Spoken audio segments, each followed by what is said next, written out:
Pemirsa, sampai kita di ujung acara. Saya mohon maaf tadi kelupaan ucapan yang terakhir bukan dari saya, tapi dari Ketua Mahkamah Agung Amerika yang ke-14, Yer Warner. Sekarang Profesor saya tapi. Terima kasih Pak Karni. Saya sudah mendengar semua yang berbicara pada kesempatan ini. Saya tidak ingin memakai kata-kata yang kasar, tetapi sebagai mantan pendidik saya mesti koreksi. Saya tidak tahu sejawat saya itu sudah pernah membaca buku Nonet dan Selznick apa tidak. Saya sudah baca berbagai buku. Dan saya tidak suka berdebat secara yuridis formal. Karena itu para sarjana hukum kalau dua orang bertemu yang muncul itu 4 pendapat bukan 2 pendapat. Tapi terus terang tulis di koran saya mau nantang dan saya akan balas itu. Tidak ada dalam literatur manapun hukum emosional. Ayo coba sebut sumbernya. Tidak ada. Kalau Anda pernah baca buku Nonet dan Selznick, tidak pernah ada itu. Itu pertama. Ketika kasus Nasaruddin muncul, saya lihat muka-muka yang sama yang sekarang ngomongnya macam-macam. Kenapa pada waktu itu ketika duduk bersama-sama dengan Nasaruddin tidak membicarakan tentang KPK, kejaksaan, polisi dan sebagainya. Saya baca terakhir kalau Anda berlangganan majalah Time, if you want to get a job without work, go to Congress. Kalau Anda mau kerja tanpa gaji, pergi ke Senayan. Atau kalau Anda mau dapat gaji tanpa kerja, kalau Anda mau dapat gaji, saya tambah gaji buta, pergi ke Senayan. Itu kata Obama, bukan kata saya tapi. Kalau orang mau memperbaiki perundang-undangan, bukan ngomong di sana sini begitu, saya akan mengikuti perkembangan juga melalui televisi. Datang dengan konsep bikin. Kalau tidak itu yang dinamakan secara yuridis legislative misbaksel. Apa itu legislative misbaksel? Mau bikin mata sapi jadi telur dadar. Itu. Kita tidak bisa dalam keadaan seperti dikatakan oleh Profesor Arbi Sanit sekarang ini, lalu pasal dikritik, dirubah, ya, dengan tidak mengurangi masalah manajemen, Pak. Itu soal lain.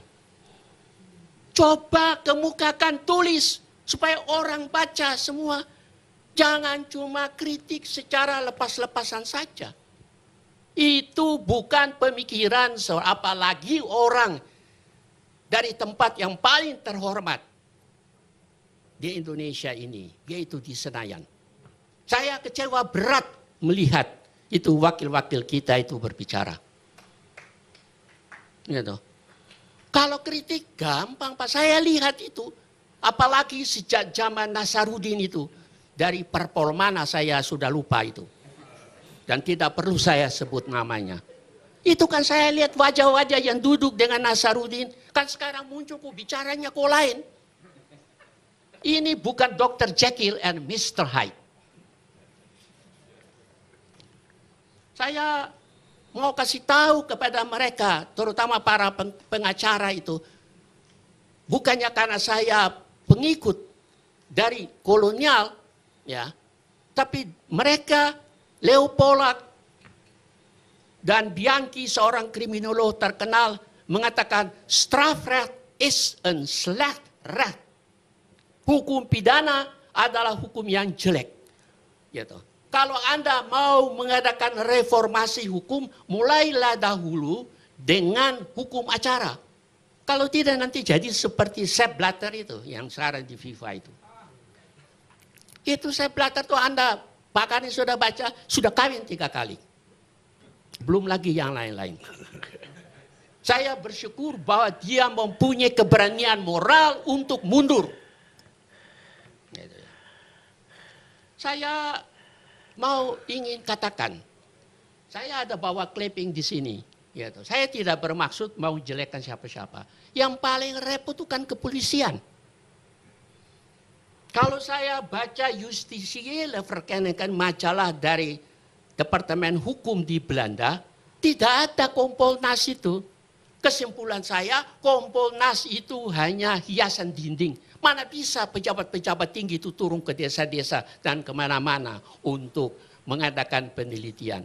Yang dibentuk adalah Rijksrecherche.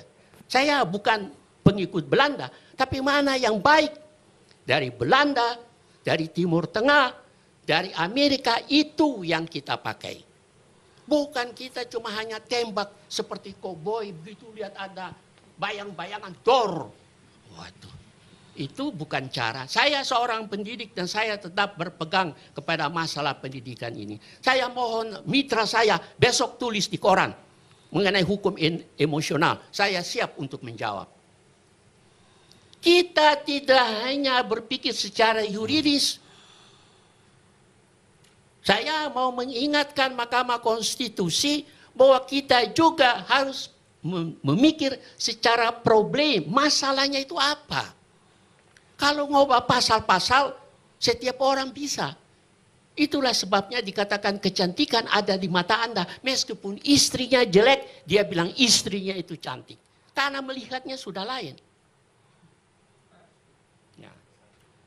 Pak, menurut hemat saya kalau menyambung mitra saya yang sama-sama kita sudah pensiun ini, memang keadaan sekarang itu begitu.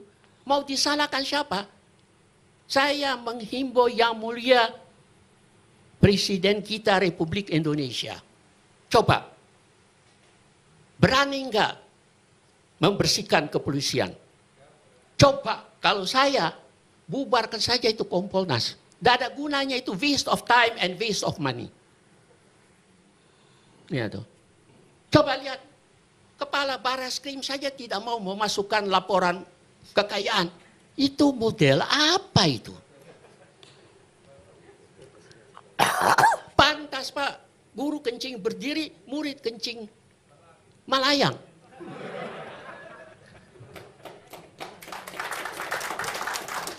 Saya juga tantang itu kan.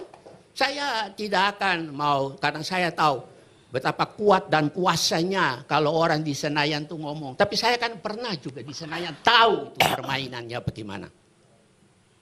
Gitu. Jadi kalau yang disampaikan oleh Profesor Arbi Sanit itu sebagai suatu postulat, maka kita hanya cuma tunggu waktunya saja. Saya kan pada waktu saya kan ikuti percakapan sejak Pak Karni mulai membicarakan tentang korupsi ini. Saya sudah tahu Pak siapa-siapa. Itu orang meskipun punya gelar profesor, doktor dan sebagainya, kalau sudah pernah kesenggol sama KPK, dia pasti tidak senang sama KPK. Apapun yang dia ngomong bagus. Saya kan tahu tuh, kan tiap hari saya baca paling tidak 3 koran sama 2 majalah. Terakhir saya baca di mana? Di majalah Gatra, itu ada pejabat-pejabat. Saya Pak Karni mungkin tahu, saya sampai sekarang pun masih kumpul tulisan Pak Karni pada Pak Karni masih jadi wartawan. Jadi semua yang saya ngomong ini bukan bukan isapan jempol, saya simpan semua. Nah, jadi begini, saya mau sampaikan, mana tuh tadi ada wakil ketua DPR itu ada legislatif. Undang-undang kita ini coba dibikin yang baik, jangan ngomong. Tulis di koran, bikin coba kita lihat. Ya tuh. Saya pernah sampaikan sama saudara Ruhut, sayang dia tidak ada di sini. You boleh kritik saya, you mesti, tapi apa yang saya ngomong you perhatikan. Pak Karni masih ingat di hotel di sana, saya katakan, hoogmoed komt voor de val, kesombongan berarti kejatuhan. Sekarang sudah jatuh dia. Ya, tuh. Namanya malahan sudah diubah dan saya tidak mau sebut itu. Jadi kita ini, kalau saya sebagai pendidik, Profesor Mahmud, kita ini seperti the frog in the kettle. Ibarat katak di dalam panci. api menyala terus tapi kita tidak sadar bahwa sebentar lagi kita akan hangus. Itu yang sekarang ini. Coba bayangkan, ada orang yang kritik Jokowi begitu begini. Ya, saya pernah diundang di KPK, saya bilang itu korupsi. Dia bilang tidak, korupsi itu virus. Loh, kalau virus kenapa hanya yang tinggi-tinggi aja yang kena korupsi, yang rakyat kecil tidak kena korupsi?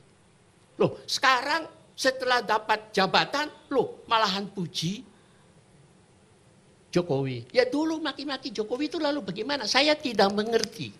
Itu seperti pukul-pukul istri, tendang istri, istri tetap dihamili. Jadi saya karena saya yang pertama kali sampai dikejar almarhum Jenderal Beni tentang saya minta polisi keluar dari ABRI, saya ini sedang berpikir kembali, terus terang loh, Profesor Arbitsani, apa tidak perlu polisi ditaruh saja di Departemen Pertahanan? Biar Kapolri, KSAU, KSAD, semua sama pangkatnya. Gitu. Lalu siapa yang mengawasi polisi? Itu yang kalau saya baca di dalam majalah Sayang. Di sini siapa yang bisa baca majalah berbahasa Belanda ini? Itu dibentuk Rijksreserse. Ada reserse khusus yang mengawasi kepolisian. Saya apa bikin musuh sama polisi? Saya tidak mau. Tapi saya merasa berkewajiban. Karena Pak Gani, bukan sekarang saja baru polisi itu dikritik. Tahun 46, ibu saya ditahan juga oleh kepolisian. Dituduh pro RI 3 bulan. Tidak diperiksa sampai saya harus menjual pisang goreng. Bukan berarti saya sakit hati, sama sekali tidak. Polisi itu terlalu dekat di hati saya karena itu saya usul polisi keluar dari ABRI. Tapi setelah keluar, saya lihat dengan pakaian macam-macam ini segala. Mestinya lebih baik. Saya bilang juga itu, ada clapping pada saya. Kalau Pak Harto panggil saya bisa menjamin kepada Pak Harto. Tidak ada niat baik. Kepada mereka yang kritik KPK, kritik kepolisian, coba ajukan, tuliskan di koran. Jangan hanya di sini. Sebab orang-orang kalau saya pulang, orang mesti tanya, kenapa you tidak kritik itu si mulut besar itu? Saya bilang, ya saya kan juga tahu sopan santun kan begitu. Jadi saya tidak mau. Jadi terima kasih, saya serahkan kepada mitra saya Profesor Mahmud. Silakan. Mahfud. Gitu. Ini Pak Mahfud ini kan juga saya sudah kenal pada waktu saya di Senayan, dia kan juga di Senayan. Gitu. Ya, dan pada waktu saya dipanggil oleh Gus Dur, kan saya juga sudah kenal. Nah, jadi saya minta siapapun yang kritik, jangankan KPK, kritik saya pun, coba datang dengan konsep. Kalau cuma sekedar tunjuk sana, tunjuk sini, saya kira pembantu saya juga bisa. Terima kasih. Baik. Sekarang kita dengarkan Profesor Mahfud MD, mantan Ketua MK. Ya, baik, Bang Karni, saya akan mendekatinya dari bidang saya aja, dari hukum konstitusi, karena hukum pidananya tadi sudah kontroversi begitu, ya silakan saja, itu soal pendapat. Dan biasanya kalau bicara pasal orang bisa ribut, oh itu karena komanya ada di sini maka tafsirnya begini, oh itu lain di pasal lain, oke lah sudah selesai. Saya akan berangkat dari asumsi yang tidak kontroversial. Pertama, asumsinya begini, bahwa polisi itu adalah penyidik tunggal sebagai satu keharusan. Ini asumsi di dalam hukum pidana. Yang kedua, asumsi bahwa penjelasan pasal 284 yang dijelaskan oleh pengacara KPK tadi, itu sudah benar bahwa penyidik-penyidik khusus dalam kasus-kasus tertentu itu dibenarkan karena itu kemudian dipertegas oleh PP 27 tahun 1983 Mas Abdullah Yahmawa. Dengan asumsi itu saya akan menyampaikan hal-hal berikut. Dengan adanya putusan pra-peradilan yang sekarang ini kita diskusikan, terutama sesudah Haswandi, maka sekarang ini terjadi kekacauan di dalam tata hukum kita. Terutama pertama-tama kita akan dihadapkan pada satu dilema. Vonis Haswandi atau Sarpin atau siapa lagi, itu karena sebuah vonis menurut hukum secara universal, kalau sudah inkrah itu mengikat meskipun salah. Tidak ada satu upaya hukum kecuali mungkin nanti di PK gitu, yang bisa membatalkan putusan yang mungkin menurut kita itu salah. Meskipun ada yang bilang tidak salah, itu mengikat. Itu sudah selesai masalahnya. Jadi tidak bisa. Tetapi yang kedua, hukum meskipun vonis itu harus diikuti, ada hal lain. Dalam norma abstraknya, putusan hakim ini telah melanggar undang-undang karena dia melakukan pengujian. Dia telah menidakberlakukan atau tepatnya membatalkan isi undang-undang yang menyatakan bahwa, ini satu tafsir, penyidik itu harus, penyidik di dalam kasus-kasus khusus itu boleh, yang bukan polisi dan jaksa. Nah, putusan hakim itu menyatakan tidak boleh, karena itu tunggal. Padahal itu sudah dijelaskan di PP 27 dan penjelasan pasal 23 bahwa itu boleh. Seumpama pun benar bahwa penyidik itu tunggal, tidak boleh hakim membatalkan itu sebelum dua hal ditempuh. Satu, legislative review. 2 tahun tidak selesai, lalu hakim mengatakan, diberi waktu 2 tahun kok tidak jalan. Saya tidak ikut, tidak boleh. Itu menguji undang-undang kalau dia bersikap menidakberlakukan undang-undang yang sedang berlaku. Atau judicial review. Ini sudah melakukan sebelum adanya judicial review. Berarti dia sudah merampas hak konstitusional Mahkamah Konstitusi untuk menidakberlakukan satu undang-undang yang sedang berlaku secara sah. Nah, Pak, ini kasus konkretnya menurut saya sudah selesai. Hadi Purnomo, Budi Gunawan, Arief Sirajudin, oke, itu sudah selesai dan itu tidak perlu dipersoalkan, itu hak dia karena dia mencari keadilan dan hakim memutuskan seperti itu. Ya. Ya mungkin juga harus kritik tadi, KPK-nya memang ya agak kurang benar dalam hal ini. Bagaimana? Saya dulu mengatakan, coba ketika Budi Gunawan itu diajukan ke pra-peradilan, tunjukkan dong 2 bukti di pra-peradilan. Atau kalau enggak segera saja diajukan ke pengadilan agar tidak ada pranya. Kalau memang 2 alat bukti ada, ini ternyata tidak ada sampai sekarang misalnya. Itu kritik kepada KPK ya, itu kritik. Kalau ada sekarang tunjukkan aja. Meskipun sudah kan berhak KPK, sudah diserahkan ke kejaksaan, ke Polri gitu. Ini loh dulu alat buktinya, ternyata sesudah di sana katanya cuma fotokopian mentah yang tidak jelas gitu. Berarti KPK-nya kan lalai. Dan putusan itu meskipun salah melanggar undang-undang ya dia mencari hak, harus hormati. Tetapi sekarang bagaimana dengan norma abstraknya? Aturan undang-undang yang sudah ditabrak itu mau diapakan? Sekarang terjadi kekacauan hukum itu masih berlaku atau tidak? Dia telah melakukan pengujian yang bukan wewenangnya. Nah, itu akibat yang lebih jauh apa yang dilakukan oleh yang ditimbulkan oleh putusan ini. Pertama, bukan hanya soal pengadilan korupsi sekarang ini di mana bermasalah. Komnas HAM itu punya kewenangan menyelidiki berdasar undang-undang dan yang menyelidiki di sana bukan polisi, bukan jaksa. Itu bunyi undang-undang. Komnas HAM untuk pelanggaran berat, undang-undang kehutanan, undang-undang pasar modal, undang-undang perpajakan, undang-undang otoritas jasa keuangan, undang-undang lingkungan hidup, undang-undang perikanan, bea cukai, bahkan peradilan militer.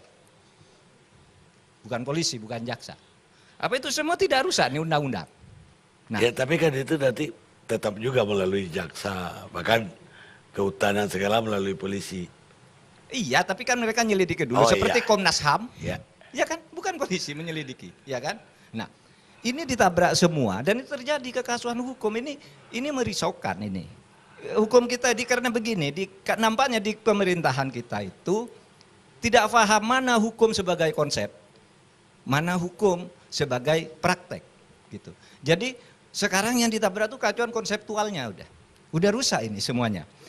Nah, oleh sebab itu maka saya ingin mencari pemikiran begini. Gimana tuh undang-undang yang sudah ada? Coba kita berpikir begini. Pertama, kita sekarang bisa saja mengatakan dengan akal kita, itu kan hanya dipertimbangkan sebenarnya. Putusan hakim itu kan bukan berupa amar putusan mengatakan pasal sekian mengenai polisi jaksa batal gitu kan, dan hanya pertimbangan lalu mengabulkan permohonan konkretnya, itu oke, ya.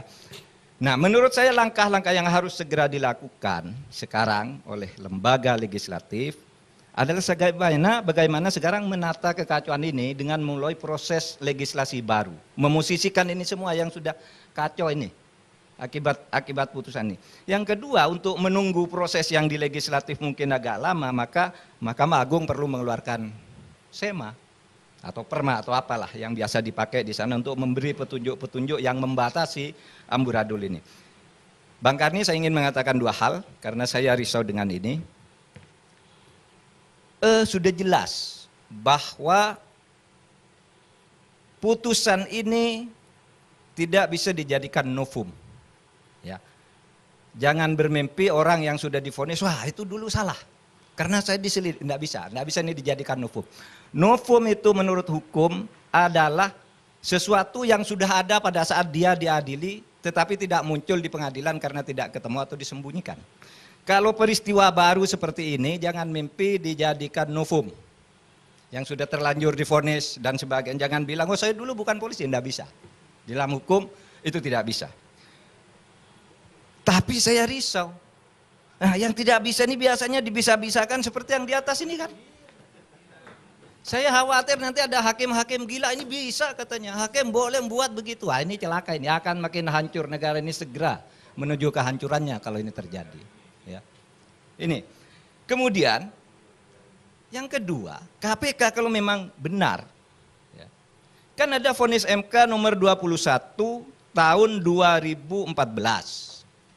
15 April 2015, 21 2014 tapi vonisnya 15 April 2015. Di situ dikatakan orang yang dinyatakan menang di pra-peradilan karena kesalahan ketika dijadikan tersangka, dia bisa segera dijadikan tersangka lagi. Putusan MK. Bisa diproses baru. Itu putusan MK. MK mengatakan begitu. Nanti bisa dibaca di putusannya.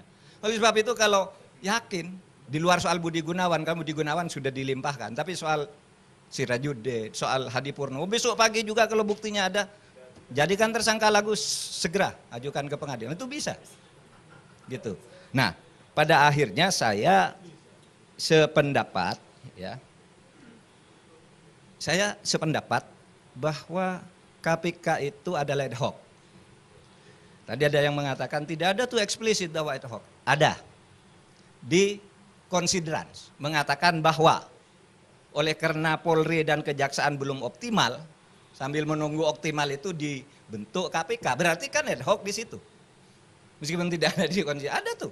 Nah, oleh karena ini ad hoc, maka sekarang ini saya kira kita memang harus berpikir ya udahlah KPK itu kan dulu hanya untuk mengantar. Nah sekarang menurut saya nih waktunya Polri dan Kejaksaan nih mengambil peran-peran KPK yang selama ini disenangi oleh masyarakat.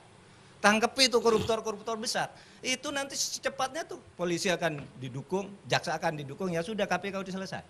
KPK terus jalan saja sekarang dan diperkuat lagi gitu. Tetapi kita mengantisipasi sesuai dengan perintah undang-undang ini harus mengantarkan kejaksaan dan kepolisian sampai menjadi normal kembali gitu. Dan itu bisa kalau sekarang ada kasus besar, KPK kasih polisi lalu diawasi itu. Kalau perlu bikin opini juga KPK, saya sudah begitu itu keliru dan sebagainya. Sehingga betul-betul normal akhirnya gitu. Nah itu saja Pak dari saya, terima kasih. Baik, berharga sekali. Oke. Tadi Profesor yang terhormat saya tapi secara eksplisit mengatakan bahwa ketika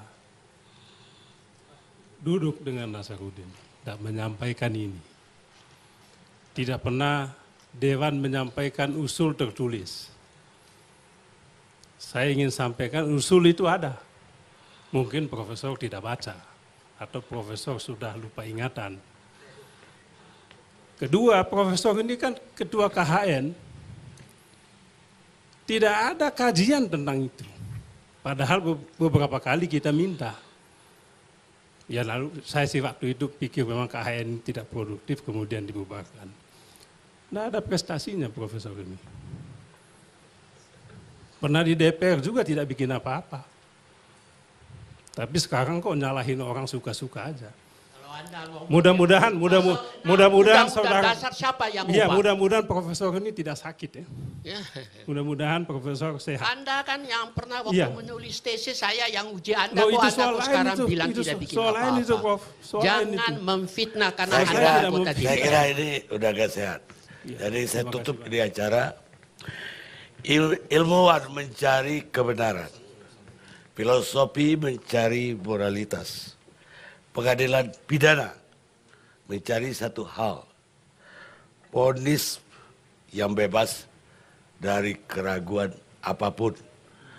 Alan Shorswit, pengacara dan politisi Amerika. Kita ketemu ILC yang akan datang.